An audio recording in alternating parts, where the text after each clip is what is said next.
Rabbis of Instagram or whatever other social media platform you are on, YouTube, people like me, right? So it's super interesting because in this week's Torah portion, Parshas Ba'alosecha, there's like the classic example. It's like when you light the lights of the menorah. So the job of the person that's lighting it is to hold the wick. To hold the flame to the wick until the other flame goes up. And so classically, there's the Jewish teaching that's the job of the teacher really to teach until the student is ready. Why is that so relevant to us now? When you're getting your advice, when you're having a connection with a person over Instagram, over social media, that's not really a connection.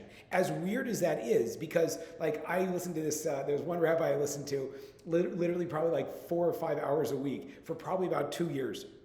And when I saw him live for the first time, I went up to him and I was like, I know you. And I like gave him a hug and like, I'm a stranger to him. He doesn't know me. It was kind of weird, right? I was like asking all these deep insights. He's like, I don't know. I don't know you. I don't know what works.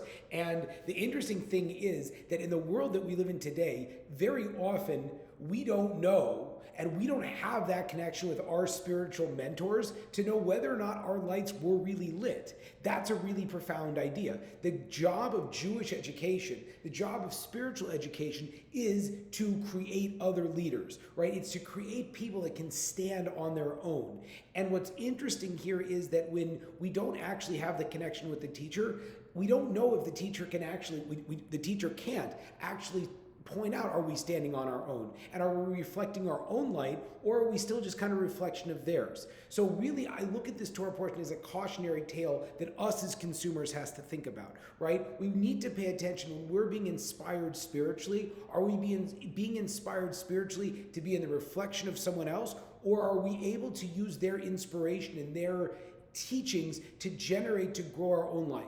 And in this regard, this concept from the Parsha, it's almost like we as the lights that are being lit, we as the people that are consuming behavior, we have to allow ourselves to grow up, to become big on our own, and not necessarily to reflect or to create a needy relationship with the content provider, be it in person or be it on social media. And again, the only reason why this is relevant very much so in the modern age with social media is in social media, literally the person has no idea what's going on with you. And at least in the colloquial world where you actually have a relationship with someone, they can see maybe you're not growing, maybe you're becoming too dependent. Maybe, does that make sense? So the idea is become masters of your own growth and realize that real Jewish leadership isn't when you become more dependent, but rather you can create your own light and create your own warmth and be able to seek out the inspiration that you need, that you know, that you understand.